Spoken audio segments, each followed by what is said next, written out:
Une fin d'année sombre et difficile, voilà comment Volodymyr Zelensky voit la période en Ukraine face au pressing constant qu'exerce l'armée russe. Dans le Donbass notamment, la situation sur le front exige toute la force et la concentration de la nation ukrainienne, estime le chef de l'État.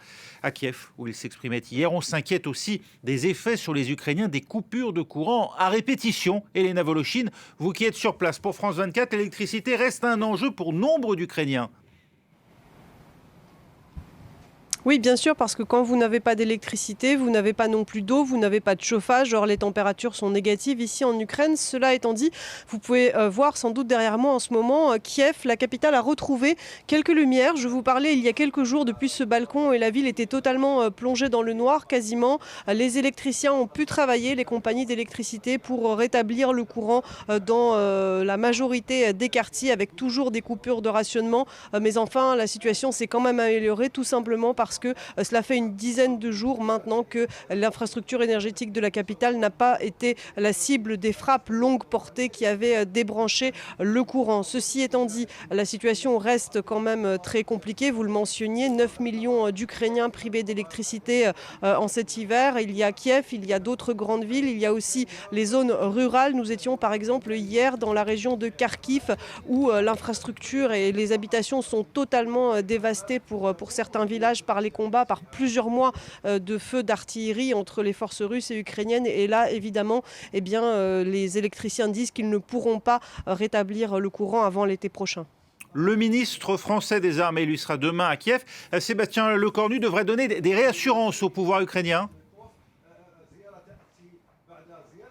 Oui, tout à fait. Alors, les Ukrainiens sont évidemment extrêmement reconnaissants pour toute l'aide, qu'elle soit militaire, humanitaire, financière, qu'ils peuvent recevoir de la communauté internationale. C'est grâce à cette aide qu'ils peuvent résister, qu'ils peuvent repousser l'invasion russe.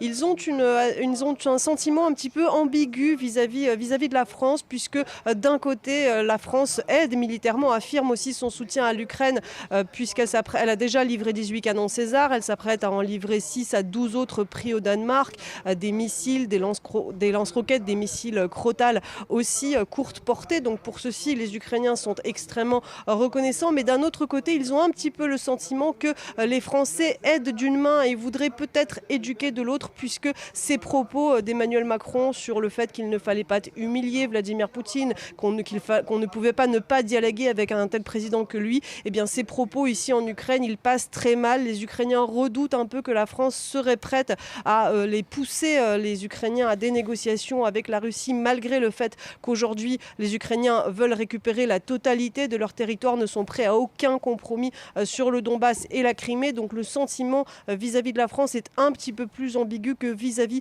des États-Unis qui, eux, expriment davantage une aide inconditionnelle à l'Ukraine et qui livrent aussi des missiles plus lourds et plus longue portée, plus performants, comme ces patriotes qui ont été promis il y a tout récemment par Joe Biden à Volodymyr Zelensky lors de sa visite à Washington.